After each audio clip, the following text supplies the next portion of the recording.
তোমার জুতা মাইরে বের করে দিত। তুমি আওয়ামী লীগের জাস্ট একটা সাজানো নাটক, সবাই জানে তুমি আওয়ামী লীগের 5টা এমপি।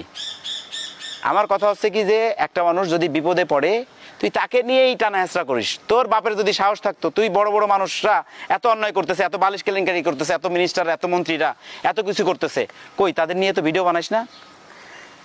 যাদের সাথে মনে কর আওয়ামী লীগের উচ্চ পর্যায়ে যারা আছে, একটু সমস্যা আছে, একটু প্রবলেম আছে, একটু গ্যাঞ্জাম আছে, তাদের নিয়ে তুই তাদের কথা মতো তাদের নিয়ে ভিডিও বানাইস। তোর নিজের কথা দিয়ে তো তুই কোনো ভিডিও বানাইস না। এখন ভালো হয়ে যা, ভালো হইতে পয়সা লাগে না। তোর জন্য আমাদের অনেক আলেম, আমাদের আলেম সমাজের অনেক গুণীমানী আলেম যাদের ফাঁসি হয়েছে, যারা প্রবলেমে পড়ছে, যারা বিভিন্নভাবে জেলে আছে, তোর মতন মিথ্যা বানোয়াট উইটনেস দিয়ে তুই ফাঁসাইছিস এইসব ভালো মানুষদের। ভালো হয়ে যা, ভালো হইতে পয়সা লাগে না।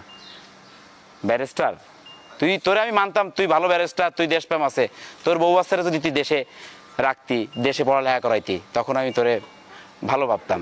কিন্তু তুই তো একজন চামচা আওয়ামী লীগের, তোরে আমি কিসের ভালো ভাববো রে? দেখ তুই আমার কি করবি না করবি এটা আমি ভয় পাই না। আমি পুরুষ মানুষ, আমি তোর মতন চামচা না, আমি পুরুষ। আমার বাবা আমাকে কষ্ট করে মানুষ করে আমাকে দাঁড় করাইছে, ঠিক আছে? আমি হারাম খাই নাই, হারাম খাইও না, এই জন্য আমার বুকের পটায় সাহস আছে। আমি পুরুষ মানুষ, আমি তোর মতন ওই যে লাথি খাওয়া ফুটবলার ব্যারিস্টারকে আমি ভয় পাবো? তুই আমার কি করবি না করবি সেটা পরের কথা, কিন্তু কথা হচ্ছে কি ভালো হয়ে যা, নাইলে এমনভাবে তোরে ফুটবলের মতন মানুষ লাইথাবে, এমন সময় আসবে। তুমি একজন অফিসার, সে ক্ষমতায় যখন থাকতো সে অনেক দুর্নীতি করছে, অনিয়ম করছে, তুমি দেখছো, তখন তারা নিয়ে ভিডিও বানাও নাই।